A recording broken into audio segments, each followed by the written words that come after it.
And that is a revelation that this thing can actually create an end to wars, that it can bring about more prosperity and equality for everyone, that it levels the playing field. It's mind-blowing. I kind of wish I'd got here sooner, but who doesn't say that, you know? Man, Bitcoin is the thing. The political machine ain't it. It's not the answer, which I know sounds obvious, but it just doesn't work. So the system is the system. It's not incentivized to change. Bitcoin doesn't care who you are, what gender, right? What race, what your economic level is, whatever. It's just like, this is how I work. I'm going about my business. You can join the ride or not, but it is going to create the world that I think I certainly have been fighting for through the political game and just never felt like I made any traction. Today, I'm excited to welcome Shannon Fitzgerald to the podcast. Shannon is founder of Hooligans Agency and Neural Riot Agency, a Tottenham Hotspur fan, and a Bitcoin advocate. Welcome to the Bitcoin Edge, Shannon. Thank you, Paula. Thanks for having me. It's good to see you. Tell us a little bit about yourself and what led you to Bitcoin. Oh, boy. Well, I'm originally from Toronto, Canada. Was a high school dropout and a teen runaway, so to speak, and always a bit of a rebel, always a little bit outside the box, as I'm sure you can deduce just from that initial setup. Moved to London on my own at 16, and sort of forged a career in Hollywood for about 2 decades as a TV showrunner. That led to a stint in politics and advocacy work, and doing on the creative side. And then for the last 5 years, I've been own and run a creative agency called The Hooligans, which does a bit of advocacy work, little political work, although not much political anymore, and brands. And then I recently started another agency called Neural Riot, which does creative marketing, upstream strategic thinking for Bitcoin native companies, AI and frontier tech companies, and the emergence of all of those things coming together. So I came to Bitcoin coming out of COVID, as I know a lot of people did. And it sort of started with the NFT thing that kind of got the paradigm shift to start kind of happening just around, the tokenization of things, smart contracts, Ethereum, Solana, digital assets. And then from there, the Bitcoin thing happened. And I would say that for the first 3 years, I got into Bitcoin and started buying it. It was much more on that surface level. Great way to build wealth, blah, blah, blah. Love that it's outside of the system. It sort of hits the notes of my rebellious sort of former punk rock teenage self. I loved all of that. But over time grew a deeper connection to it and more of a spiritual connection. One of the reasons why I love Jeff Booth so much is there is a deeper, more profound connection, the way that I see many aspects of the world, myself, and connection to the Bitcoin community. How some of the relationships that I forged with other Bitcoiners really transcends some of the personal relationships that I've had outside of Bitcoin for years. There's just a deeper connection about how the world that we all want, why we invest in Bitcoin, why we believe in it so wholeheartedly, is this vision for a more peaceful, prosperous world for everyone and an equal playing field. And so my Bitcoin journey's really kind of evolved for sure. But still love the wealth building piece of it. Don't get me wrong. That's still, front and center of my mind. So does that kind of give you a 30,000 foot view? Yeah, that's great.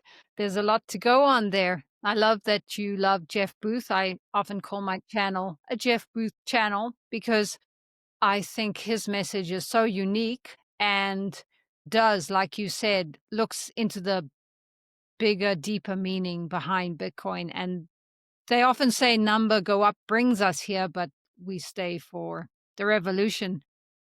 That's right. I love that. I actually haven't heard that, but I like that a lot. Agree. Yeah. Do you think Bitcoiners have to be a little bit of a rebel to start questioning what's actually going on in the world, like with inflation and fiat money? Know if you need to be a rebel necessarily. I certainly imagine that runs through a little subversive nature runs through a lot of Bitcoiners, but I imagine people come in from different points of view or different lived experiences. I imagine, well, and I think we all talk about this, that people aren't making it.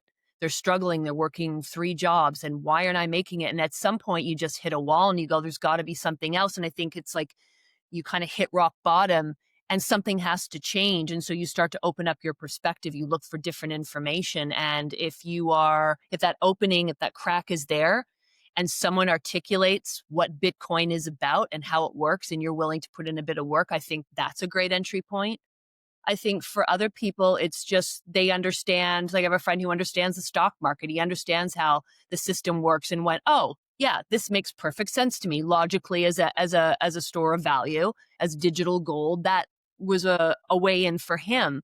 And so I always think from a storyteller's aspect, but depending on who I'm talking to and where they're at in their Bitcoin journey or what the baggage is they're carrying regarding their viewpoints on Bitcoin, thinking about where they're at and how can I articulate this? What's the starting point? What's the foundation that I can start talking to them from and build on their Bitcoin knowledge from there? Because people are going to need to start at different places. So it's sort of like when you're making an ad or any creative, you're thinking about the audience first. Where are they? Who are they? What do they need to hear? What's the pain point that Bitcoin can help solve for them? And how can I articulate that in a way that will resonate and just, again, crack that door open just enough that they go, okay, okay, I don't totally get this, but I think I'm starting to understand there's something worth exploring here. So I think people come at it from all different ways. Yeah, I really like that. Sounds like you're good at orange pulling because you know where to meet people. Tell us a little bit more about your storytelling side of it and why you think that's important and where do you find most people are and where do you need to start? I find most people are at this is a Ponzi scheme, unfortunately, or this is just, it's not going anywhere. Unfortunately, it just seems to be where a lot of people are. I think the way that you would think I would be better at orange pilling. I'm not Was that successful at it, which maybe is not a great shout out for my storytelling ability. I think the challenge with Bitcoin is that people still have to put in a certain amount of work. And I think everyone's tired and exhausted and have a lot of things. So the idea of like studying once you're out of school is like, what are you talking about? I have to put in the hours and the time. I'm like, I mean, I've been studying this for years and I still learn new things about Bitcoin all the time. So my goal with most people is to just find that opening, that some little light switch goes off. I know I'm not going to be able to take them all the way there, but you know, it is really, really, really difficult to get people to want to invest the time. And I know we say, well, you get Bitcoin at the price you deserve. And I do understand that and fundamentally agree with it. But again, people are struggling. It's the whole point of why most of us love Bitcoin is that it values your time and effort and work and all of that, right? Well, the people who don't have Bitcoin yet are still stuck in that place where they're working multiple jobs. They're raising families. If you've in the sandwich generation, which is, Gen X, I guess, you may have elderly aging parents who you need to take care of, as well as kids who are still you need your care and so people are just burdened with a lot of stuff. They don't have bandwidth. So I really try and think about that piece too. And what is the low hanging fruit? What is just that easy entry point? How can I package this incredible thing that we're all screaming from the rooftops going, if this is your way out of this, but I know you're too busy. So how do I just get you to pay attention just that little bit? So I think of it like the small little minutia versus like I've got to get them well over the line. I just want to get them on their way. And then I'm here if you want help starting to layer on information bit by bit, which is typically how it seems to go. So Yeah, that's very true. but what do you need next? Is it Jeff Booth? Is it, Pomp's podcast? Is it whoever the thinkers are that articulate this thing in a different way and from a different perspective? What do I think they need to hear next? And hopefully we can layer it together and build their journey together. Yeah, I think that's a very good point. It's funny that people think that Bitcoin is a Ponzi scheme and Bitcoiners think that the fiat system is a Ponzi scheme. But Yeah. you're right. It's quite a deep rabbit hole. And I think that's so true about people being busy because I even work 2 fiat jobs. And when I'm busy, I have much less time to study Bitcoin. I mean, I study it every day anyway. I listen to it in the gym, or I'm always learning like you. But I can see how if those fiat jobs, well, I think I have 3, but if I was yeah, somewhere. But if I was just doing that, I wouldn't have much time for Bitcoin. It's almost like you have to buy it and then you see the number go up and then it gets interesting. I just said that to someone. It's so funny because I finally got them over the, okay, I'll buy a little bit. I said, you just want a taste of it. Just do $200. Just get a taste because then you're going to be more invested in what it does. And even though you just want to hold it, like don't really worry about the day-to-day action, but just as a point of interest to get you excited, check it out and we can talk about, the volatility. It's not as volatile as it used to be, but you're still going to see some dips and blah, blah, blah.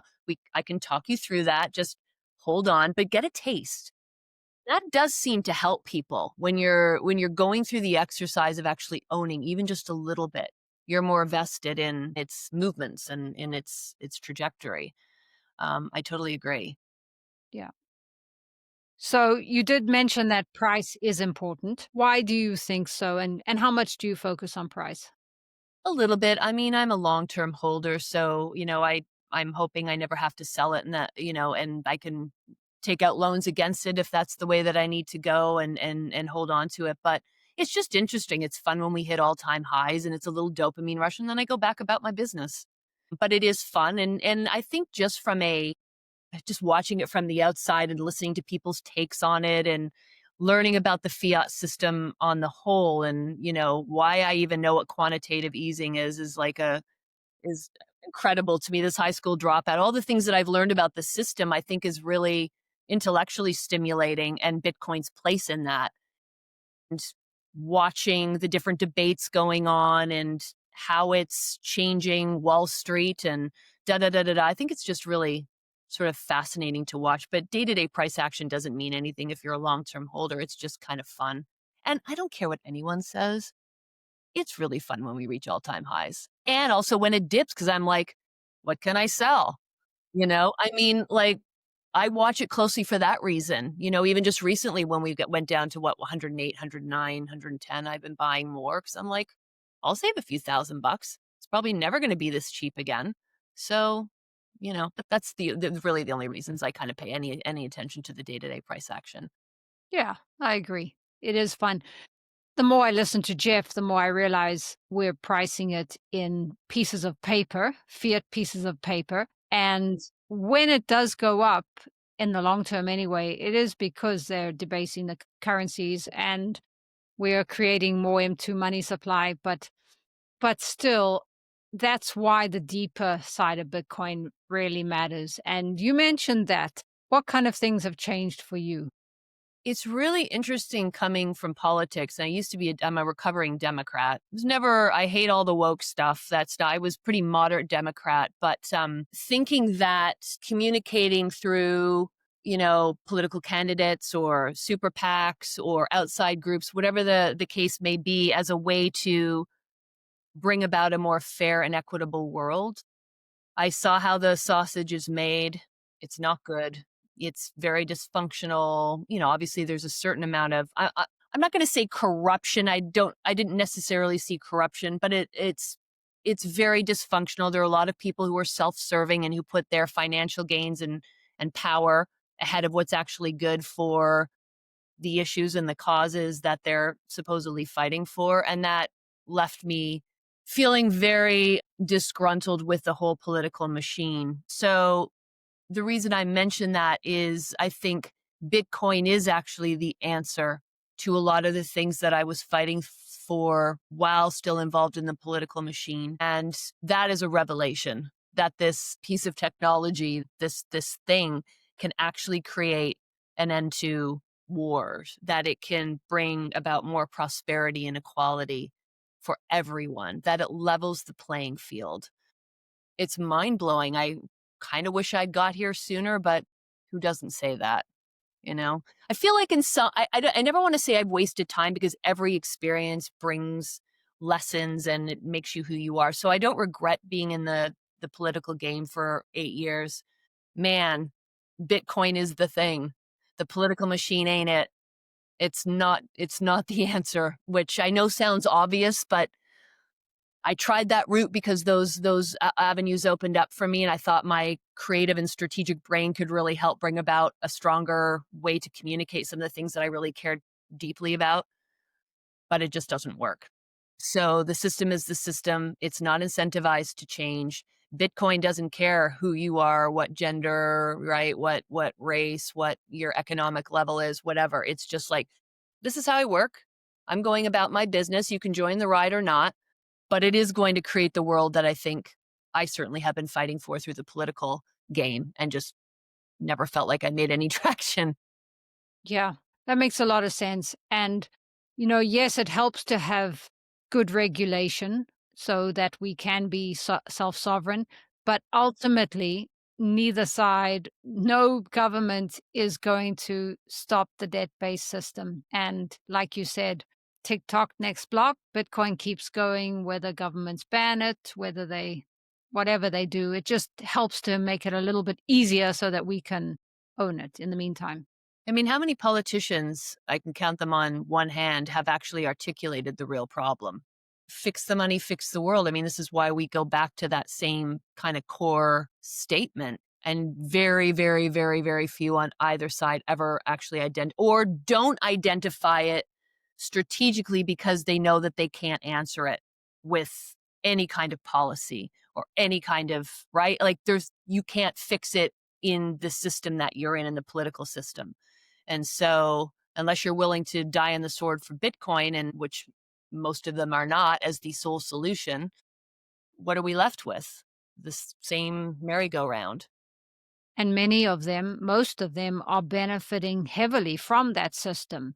So Yeah. why wouldn't they keep going? It's very tempting. And I'm not saying I would be any different maybe if I was in there. Now that I've seen Bitcoin, I really want a better world for everybody. But I want to get back to also what you said about the problem. They don't articulate the problem, and most people that we meet don't. They know there is a problem, maybe with hmm inflation, but they don't know exactly what the problem is. Do you find that? Yeah. And I think Jeff Booth, I go back to something he keeps hammering over and over, which is a free market is deflationary. Like if you understand that piece alone and then you go, okay, so let's unpack that. Inflation is a made up thing. It is not a given in the, right? We're told that, oh, inflation's a thing. It happens and it's necessary. And well, no, it's not. And especially, and this is why with Neural Riot, my newer creative agency, we also work with AI companies because the more technology we have, the more productive and efficient we become, right? And so that is, in essence, deflationary, right? So that's what's supposed to happen, but it doesn't because we keep printing money. And so the idea of Bitcoin and AI coming together as this interchangeable force that could give us a free market for the first time ever, a truly deflationary world where the more productive we are, the more we see the financial benefits of that. And that is not happening in the current system. And technology is coming at us fast and furiously, as we know. AI is coming at an unprecedented pace. Some of the companies we work with that we're not able to sort of talk about publicly, we have a sense only, and we only have a partial sense of what they're working on. And it's mind blowing. It's mind blowing. It's going to change the world we live in. It's going to make education better. It's going to improve our health. I mean, just myriad of benefits. And so I don't know if I answered your question. Yeah, I'm glad you went there. Do you also think AI is obviously going to take a lot of jobs? Yeah, I mean, I think that's always the way. And I don't mean to sound cavalier about it. Yes, but I think like any other technological revolution, new jobs that aren't even on our radar are also going to be created. And so we just don't know what that balance is yet, right? Because some of the technology we don't even know exists yet and how the existing technology is going to keep iterating. I mean, in my industry, all of these new creative tools, people said, oh, it's going to put agencies out of business, it's going to put writers out of business. And there's some level of that happening, but it's also making us way more efficient and faster. I was already very fast. I'm gifted with the ability to take a lot of information, synthesize it, and then figure out what the best creative expression of that is, given the audience and the platforms and where the content is going to end up. This is just making me faster, so we can move at the speed of the news cycle or move at the speed of culture, not at the speed that a bloated, huge agency with lots of overhead and they have to do 3 months of research and all of that tends to sort of weigh down the process with. AI is just making us faster and more efficient. So that frees up more of my time to do some great creative and strategic thinking. So I'm not always bogged down running the company and going through the machinations of getting a piece of content and an idea out in the world. It's making me faster, freeing up my time. And that gives us space to, work with clients who are really values aligned and who we really enjoy working with. Yeah. I mean, I see now how Bitcoin and AI are connected. I want to go there, but before we do you have any recommendations for the regular person, how they can use AI to free up time? I mean, everyone uses obviously Chat GBT Mhm, and Grok, mhm. but are there other ways that you can recommend for the general person? I mean, it really depends what you want to do, but the LLMs are a great place to start. And the trick is understanding the prompts. The prompts are really important. So what you tell it to do is incredibly important, and how you tell it to do it to get good results. And it's really, unfortunately, like everything, it's just trial and error and really kind of putting in a bit of time to understand it. And you can train the LLMs to understand you and ways that you prefer to be communicated with, and the different AI tools like Grok is a very different experience than ChatGPT or Claude. So it depends on what you want to do. Claude's great for coding. GPT, I think, is a great place for anyone to start. But there's lots of great influencers on YouTube and on X who have great guidance on how to just get started. It can be anything from building a household budget to a workout routine to how do I do bookkeeping for my small business? How do I generate, a logo, fast and furiously? All the tools are there. It's just incredible. Yeah, it really is. And you mentioned that AI frees up your time, just like when we save in Bitcoin, it starts freeing up our time because over time it tends to increase. Yep. Yeah, gives us low time preference. And you mentioned, yeah, buying Bitcoin when the price is down. Do you invest in other assets also? All the 401ks, all the pensions from old jobs back in my Hollywood days, all cashed out. I took the tax hit. I'm like, don't care, buy Bitcoin. It's never going to be this cheap again. So over the last couple of years, I kind of gone through all of the existing assets and things that I've built and cashed them all out, bought Bitcoin. Amazing. Yeah. And are you also a self custody advocate? Oh, 100%. Yeah. If you do one thing, just get your goddamn Bitcoin into a cold wallet. Think about Multisig or any of the other options later, but just get it off the exchanges 100%. Look, I understand. Like I hate manuals. I'm not a technical person. So the hurdle of just having to learn how these things work is like anything is always a little bit of a, but you just got to walk through the process. There's so many great tutorials. BTC sessions. Ben has great tutorials on different cold wallets, how to go through the process. Big shout out to him because his stuff is great. His content's great, really easy to follow. But yeah, I mean, if you're starting out, I think Trezors are the easiest cold wallets to manage. I find Ledger's a little like, but for multi-sig, they make sense. But yeah, oh my God, not your keys, not your Bitcoin. Holding your Bitcoin in self custody is an important step towards self sovereignty, but writing your seed phrase on paper is risky. Paper can burn, fade, or get lost. MICROSEED helps you stamp your seed phrase onto a small steel washer. Buy the device once and use it forever. I love it. It's durable, precise, and easy to transport. Use my link below for 5% off. Now, back to the show. We've all been following the core versus knots, running a node. We all know that's important. What are your feelings on that? I find the whole thing a little confusing, to be perfectly honest, and I keep trying to educate myself. And there are so many people who understand that in a deeper way than I do. It's above my pay grade. It seems to be getting very contentious, and that's one thing that I really don't like. It's like we're all on the same team. I think I understand from a layman's perspective how each side is thinking about the issue. I don't honestly know which one is the best answer. Yeah, I wish I did. I'm just trying to learn. Yeah.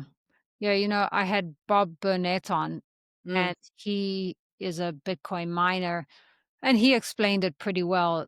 Basically, that the core team want more spam allowed yes, and the Knots team don't. But the Knots team is just mostly one person. I know they have a couple other people helping, but that's kind of the risk the factor issue. there. Yeah. Yeah. Yeah. So, but you're right.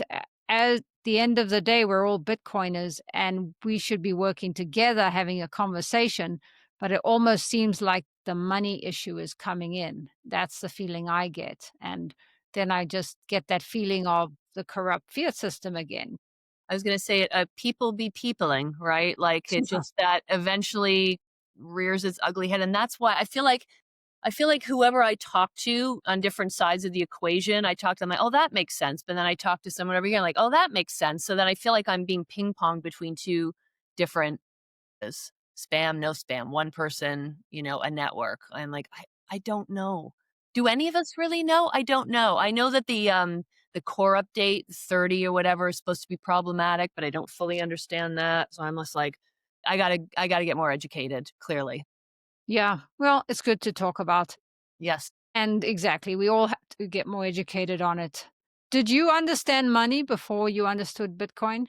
No, no. So that's been part of the journey.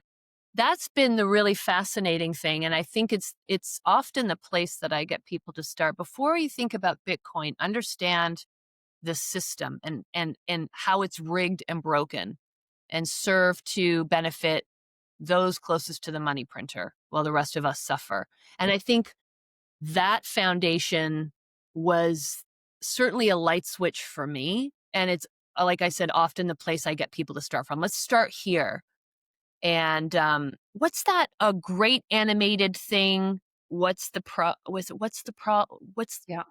Joe Bryan's Yeah. thing? What's the problem? What's the problem?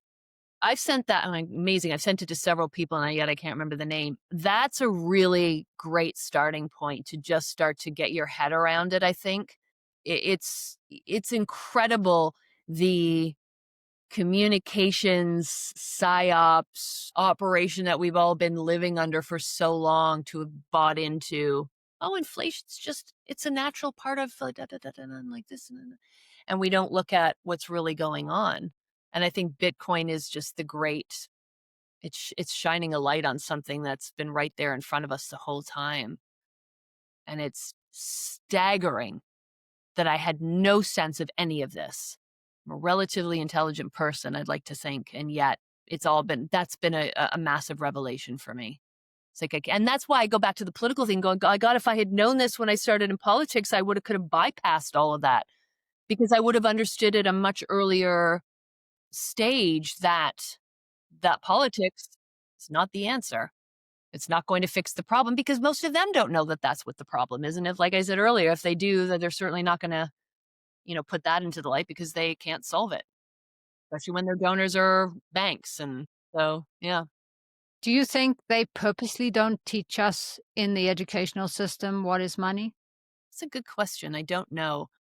Having grown up in Canada and England, and I haven't been in the education system in America. I don't know. It's hard to say. It's a really good question. What do you think? Yeah, I haven't asked anybody that. But I think the winners write the history books and the people at the real top maybe didn't push for it to be in the educational system. I'm not sure, but so few people know what is money. And just the idea that money yes, we all know it's an exchange of value, but it's also a store of our energy. And yeah, and the deeper side of that, just like how Bitcoin goes deeper. Yeah. Yeah, I don't know. It's a really, really good question. I actually want to pose that to there's a Bitcoin today is a great spaces that my buddies run 8:30 Pacific time Monday through Friday. I often hop on there and would love to pose that to the group. I'm curious what people think or if they have any, you know, yeah, any thoughts or any specific like actual information about yeah about that. That's really sorry. I'm pausing because I'm like you've got my brain ticking over. It's such a good question. I wish I Yeah, knew. we definitely need to get it in their group. I'm gonna send Lauren a message Yes, because that's where I met you. I met you on Bitcoin Today, and that's right. yesterday I spoke to somebody who said she was orange pilled by Bitcoin Today, which is pretty cool to be actually orange pilled by a space. That's fantastic. Oh, I love that. I love Yeah. that. I've often thought of I noodle this around in my head every once in a while, but a podcast where you have like I'll call it a panel, but say 3 or 4 Bitcoiners and they have 30 minutes to orange pill somebody. And depending on who that person is, they're trying different tactics and weigh ins. And can we get them to a place where they're like, okay, all right, I think I get it. I'm going to go explore. But I'm not doing that. But I'd love somebody else to do it because I'd love to see what's working. Yeah. I think that's a great idea. I think, like you said earlier, you've got to find out where they're at and then start there. But that Yeah. is a skill in itself. It is. And I really appreciate all the different content that's out there, whether it's, from someone like Jack Mallers, who's been putting out some good content lately, or just there was a plumber and I think he was in Idaho who had a couple of really good videos. He's like, I just do this as a hobby, but I'm trying to orange pill people. And I actually thought his content was some of the best I have seen because he's speaking to other blue collar folks and sort of saying, here's my experience, here's my struggles, here's my experience, here's my journey with Bitcoin and how I've thought about it. And that he has a real grasp of who he's talking to and where they're at and meeting them where they're at. And I think one of my frustrations with some of the content out there is that it really still feels very inside baseball. It is Bitcoiners who have a deep understanding of it, trying to go back to that time when they didn't and talk to people who they're trying to orange pill. And there's a disconnect. And I'm sitting there going, if I didn't know anything about Bitcoin, I would have no idea what you're talking about. And I already know you're dumbing it way down, so to speak. And so it is, I mean, that's part of what I do. So I recognize that disconnect, but I wish more people could kind of get outside of their expertise and their knowledge of Bitcoin and really speak to people and meet them where they are. But it's very hard to do. Once you know something, you can't unknow it, True. so, and that's part of what, honestly, what my partner and I do at Neural Riot is helping when there's a client with a retail component trying to speak to retail investors. We have to really think about where they're at. What do they know? What do they not know? How do we get them over the line? How do we get them into the quote sales funnel? And how do we move them through and take them on a journey so that they come out the other side a Bitcoiner? But it's hard Yeah. to, Yeah. But like you mentioned, many people have to have many touch points, and not yes, everybody is good at dumbing it down. That's definitely not my skill. That's why I also send "What's the problem?" to people, because I think if you don't see the problem, you're never going to see Bitcoin. that's right. You have to know the problem it's solving. Yeah. And that's one of the first things we say to clients is, what problem are we solving? You've come to us because you have a problem. It's not just, hey, we need to make an ad or we know there's something that isn't, you're here and you need to get here. And somewhere in between those 2 points, you understand you need some marketing or creative help. What are those barriers to entry? What are the hurdles that we need to get over? And then working backwards from that place. And rather than just coming up with an idea that, sounds cool and we think people will really dig, it's like, no, we want to solve your business challenges through marketing. And so, yeah, you got to understand the problem that Bitcoin is solving before you can offer it as a solution. Yeah. Very good point. So, how has Bitcoin shaped your view on low time preference and long term thinking? Patience. I'm not a patient person by nature. And so it's definitely the delayed gratification, which I think is just an incredible lesson in to get and to express in your own life. And Bitcoin's definitely great for that. One of the things that I was just talking about this, I think it was on, maybe it was on Bitcoin today. What Bitcoin has done is it really, so I work very hard. I have two businesses and I think, okay, there's my money sitting there. We do accept Bitcoin, but most people still pay us in fiat, of course. But I think about, okay, I have this money here. I need a coffee table. I need a new coffee table. I just do. But then I start to go, well, hold on, I could spend whatever, $1,000 or whatever the cost is on a new table, or I could buy Bitcoin. And I go, unless I really, really need it, I'm kind of going to buy the Bitcoin. Otherwise, that's going to turn into the most expensive coffee table in history. And so I tend to think about things of, do I really need this thing? And, I make good money. It's not like I can't afford it, but I find myself questioning each transaction. There's certain things that I don't even question: my health, my fitness, taking care of the vessel. If the vessel's not working well, my mental health. If those things aren't working well, I can't earn money. And that I can't buy Bitcoin, right? So that's important. So I think it's changed me in that way, and thinking about the long term.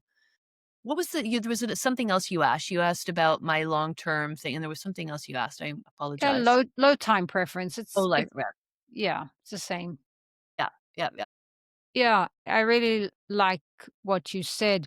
Do you think there are any attack vectors for Bitcoin that scare you? Because I used to be a little bit more exactly like that. Can I put this in Bitcoin instead? But lately I've heard so many things. The knots first call is a small thing, I'm told, but then we have these treasury companies and the ETFs and a lot of Bitcoin pooling. And so even though I don't see any other solution, I'm not as I'm not as let's put everything into Bitcoin as I was. Interesting. Where have you diversified in other ways or No, no, I just haven't taken everything out of my retirement accounts yet. I have got a little bit in AI, but I still follow Jeff Booth and I'm moving more of my time and energy. And that comes back to you. It sounds like you really love what you do. So you like your fiat job and then you save in Bitcoin, which is great. Yeah, yeah, yeah. No, for sure. It's funny because, it was the quantum computer thing that people were freaking out, and I sort of feel okay about what I've heard in response to that. That's fine. The core versus knots thing, my understanding also is that it's fine ultimately. Whether or not that's true, I don't know. I mean, there's no specificity around this, but humanity seems to always find a way to fuck everything up. So I'm like, I mean, I don't know how else to put it. So there's always that little voice in the corner of my brain that goes, is somebody going to figure out a way to co-opt this beautiful thing? I don't know. And I don't even know what that looks like, but it's just human nature. Is there a way? Can they? I know we say no, blah, blah, blah, blah, blah, but like, I don't know. I don't know. Is that Yeah. how you feel? Yeah, Yeah, exactly. Exactly. Just a little bit. But then I go back to, well, my mindset's important and I need to keep focusing on the world I want to see. that's right. And you're in Canada, and I've interviewed Seb Bunny a couple times, and he explains the incentives behind everything so well. And fiat incentives are just broken. So, what's the alternative? We just have to keep working towards this Bitcoin and making it stronger. That's why we're talking. That's why we run nodes. Yeah, yeah. Oh, by the way, I'm not in Canada. I haven't lived there since I was a teenager. I'm in Los Angeles Right, now. right, right, right. But Sorry. yeah, I mean, yeah, just you're from Canada. I just think there are a lot of great Canadian Bitcoiners too. And because no. they saw the problem, and a lot of them did because of the printing of money up there and the control, I guess. And the truckers, and that was a big story. I think that I've heard a lot of people reference that was a kind of a turning point and kind of helped with the paradigm shift. Yeah. In general, Bitcoiners are generally hopeful about the future. And I have found that being around Bitcoiners makes me feel better. And I just like Bitcoiners in general. Not all of them are, of course, like you mentioned, but in general, we all want a better world. Yeah, I think I started a Substack a few weeks ago that, each piece I write is really more about, it's not about price action or charts and graphs. It's really about the different things that I've come to learn about Bitcoin on that deeper level. The second Substack article I wrote was about how it's helped me transcend political divides, especially coming from politics and the otherization, that we've got this wall between us. We can't even we can't hear each other anymore. We stopped sharing ideas. Everything is a war and a battle and the tribalism, all the things that we know, the culture wars. And what I realized, and this has happened in the last year, especially since I've left politics, is that Bitcoin, and there's a lot of Bitcoiners who are far more on the right than I am, even though I'm a moderate, I'm an independent now, far more on the right than I am. I'm more socially liberal than many of them are, and yet they're now my friends regardless of how we get there. And look, if someone's an out and out Nazi, that's a whole other thing. But I'm just talking about that you can have different ideological stances on issues as long as we respect each other. But Bitcoin transcends all of that because we're all envisioning the same end goal, which is that we all have peace, that we all prosper, that we're all able to have more time to spend with our loved ones and doing the things that bring us joy. That really helps. That sometimes I see things on X and I'm like, don't love that. But it's like also, they're not wrong. I'm not right. It's really diffused some of that feeling. I don't have to agree with it or like it, but it doesn't mean I have to like kick them out of my life or challenge them on it. Like that's a lot of energy that I just don't want to expend. So, like I said, if it crosses a certain line, that's a different conversation, but most people are just expressing how they see the world and what they believe in or not. Doesn't mean that I have to go fight every battle or agree with them, and we can still be buddies and go have a beer. Yeah, I love that. I mean, just that makes the world a better place. We cannot be expected to agree on every single issue, but if we can have a more open mind, we can all just get along. And on that note, do you think that Bitcoin can be a spiritual tool or has been a spiritual tool for you? In what way? Yeah, I've always been a pretty spiritual person, not religious, but certainly always been a seeker, that I've sensed that there's something more to this, that I have a purpose and I'm here to learn. I think school is Earth is one big classroom and we're here to learn and we get off and we go on to the next thing, whether that's in another body or in some other place, or I don't know.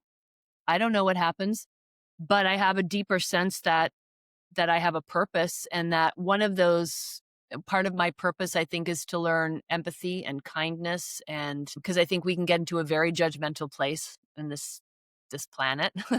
There's definitely a strong negative force that seems to pull us into judging each other. And so I work very hard every day at not doing that and getting myself to a place where I'm coming from a place of understanding and empathy and kindness, and or even just getting something to a neutral place, even if it's not that, like just neutralizing a tough situation is huge. And I think Bitcoin, the deeper thing that Bitcoin brings, this peace, prosperity, leveling the playing field, allowing us to transcend our ideological differences and come together, community, are all reflections of spirituality for me. And so they just kind of somewhere along the line just started like going like this for me. And I was like, oh God, there's this whole other thing to Bitcoin, which I don't see coming. But because I was already primed for that connection to be made because of how I've always been sort of, like I said, a spiritual kind of thinker and seeker. Once those synapses started kind of firing off and then connecting, I was like, there's a whole other dimension to this thing, which is such an fantastic unfolding. And every time, like with Bitcoin today, for instance, like half the time I'm working and I have it on background and I'm kind of in and out of the conversation. But just that it's on and I'm connected to it just makes me feel good. I'm like, oh yeah, there's the shorthand. I don't have to explain or defend Bitcoin or like, blah, blah, blah. Right? Because sometimes that gets exhausting. And like, here's just people who get it. We all get it. And which is why we're screaming from the rooftops for the people that we love to also get it. But these communities are places where we don't have to do that and we can just kind of be. And I love that. And there's a spiritual nature to that because we're all just like, ah, there you are. Yeah. There you are. We're connected in some way, which really we are all connected. Yes, we are. We are. How about you? How is it connected for you spiritually? Mostly that when I started saving in Bitcoin, it gave me more time to look within, but I also see the truth in the truth in the network, the way that all the nodes are connected, just like I believe humanity's connected. And So yeah, true. yeah, I just I love that side of Bitcoin. So next time we'll talk more about that. Yes. Thank you so Thank much for you. joining me today. Tell us where people can find you. Where am I? I'm on X, I think Proof of Shannon and LinkedIn or whatever. That's one of my goals with Bitcoin is the day that I can delete my LinkedIn account. I love it. I love it. Well, I'll post links below and thank you so much for joining me today. Thank you, Paula. It's been a pleasure.